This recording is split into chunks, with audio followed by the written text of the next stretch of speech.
আমাকে আমার আল্লাহ 8টা জান্নাত ঘুরে দেখাইছে, বলেন আল্লাহু আকবার। এটা হলো নবীর মুজিজা। এটা কি? এটা হলো নবী মুহাম্মদুর রাসূলুল্লাহ সাল্লাল্লাহু আলাইহি ওয়াসাল্লামের মুজিজা। আল্লাহর নবী ডাক দিয়া বলেন, বিলাল রে, ও বিলাল, আমি 8টা জান্নাত ঘুরে বেড়াইলাম, দেখলাম, কিন্তু যেই জান্নাতের মধ্যে যাই বিলাল রে, আমি সেই জান্নাতের মধ্যে তুমি বিলালের পায়ের আওয়াজ শুনি, বলেন আল্লাহু আকবার। ও বিলাল, আমি বুঝতে পারি তুমি আমার সামনে দিয়ে হাঁটতেছো, কিন্তু বিলাল তোমাকে তো দেখা যায় না, তোমাকে দেখা যায় না। ও বন্ধুগণ আমার, আপনারা একটা জিনিস আন্দাজ করেন যে হযরতে বিলাল হাঁটতেন, বিলালের পায়ের শব্দ কিরকম ছিল, এটাও নবী আন্দাজ করা ছিল, বলেন আল্লাহু আকবার। ও বন্ধুরা আমার, কত ভালোবাসা, কত প্রেম, কত মহব্বত ছিল বিলালের, আর বিলালের সঙ্গে ছিল নবীজির ভালোবাসা, বলেন আল্লাহু আকবার। আল্লাহর নবী ডাকটা বলেন, বিলাল রে, আমি আর কারো পায়ের আওয়াজ শুনলাম না, ও বিলাল তুমি বলো, বিলাল রে, তুমি কোন এমন আমল করেছো রে বিলাল, কোন আমলের কারণে আল্লাহ তোমাকে এত মর্যাদা দান করেছেন? হযরত বিলাল ডাকটা বলেন, নবী গো, আমার জানা মতো এমন কোন আমল নাই, আমল নাই। আপনি যেই আমলগুলা বলেছেন সেই আমলগুলা তো আমি করি, কিন্তু ছোট্ট একটা আমল করি গো নবী, ওই আমলের কারণে হয়তো আমার আল্লাহ আমাকে এই মর্যাদা দিয়েছে। আল্লাহর নবী বললেন, এ বিলাল, তুমি কোন এমন আমল করো বলো। হযরত বিলাল দাঁড়া বললেন, নবী গো, ইয়া রাসূলুল্লাহ, আমি প্রতিদিন 8 থেকে 10 বার এক রোজের মধ্যে আমি ওযু করি। নবী গো, যেই সময় আমি ওযু করি, ওযু করার সঙ্গে সঙ্গে আমি তাহিয়াতুল ওযুর 2 রাকাত সুন্নাত নামাজ আমি পড়ে নেই।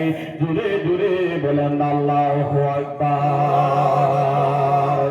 ও মদিনা, তোমায় বলতে পারি না, বলো, ও মদিনা, তোমায় বলতে পারি না, কি করে বলবো তোমায়, কি করে বলবো তোমায়, বলো না, বলো না, তোমার বুকে শুয়ে আছে যে জনা, তাকে সৃষ্টি না করিলে আমার রাব্বানা কিছুই সৃষ্টি করতো না।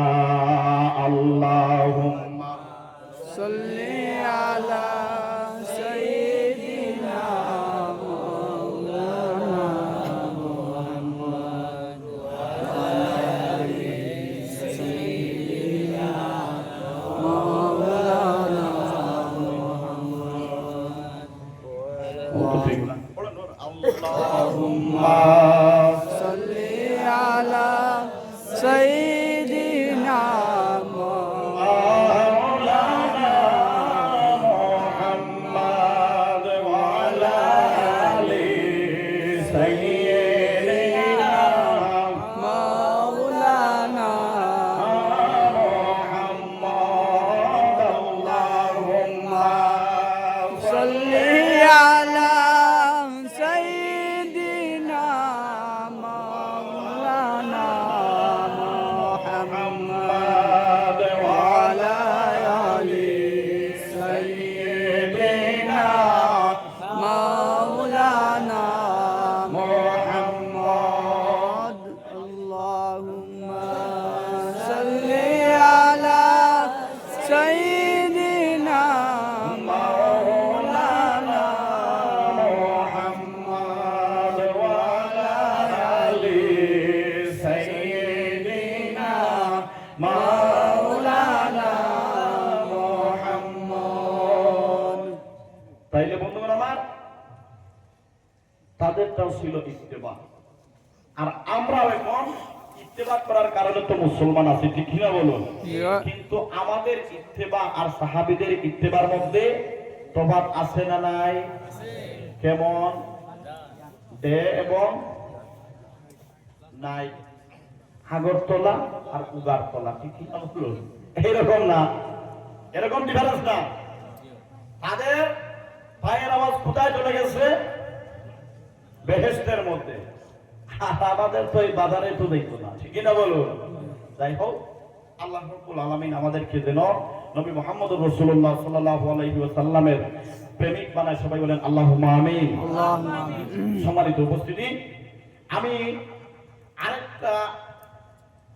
একটা হাদিস তিলাওয়াত করেছিলাম। হাদিসটা হলো, আল্লাহ নবী বলেন লা ইউমিনু আহাদুকুম হাত্তা আকুনা আহাব্বা ইলাইহি মিন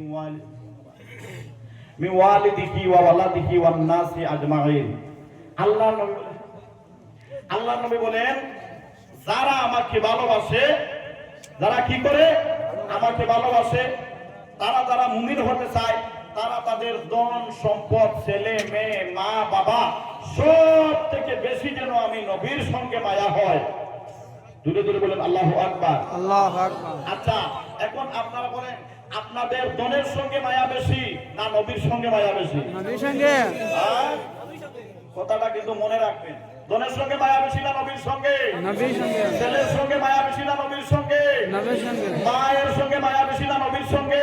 নবীর সঙ্গে। নবীর সঙ্গে হতে হবে। এতে এই কথা হলো আল্লাহ নবীর কথা।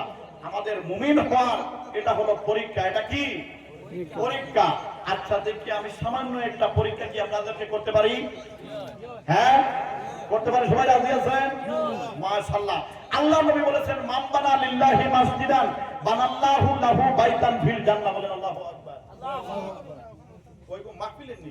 আচ্ছা আচ্ছা আচ্ছা, আমি তরিকতের মাহফিল।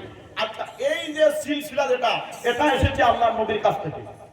এই যে তরিকতের যে সিলসিলা, এটা কোথায় থেকে এসেছে? আল্লাহ নবীর কাছ থেকে। আচ্ছা,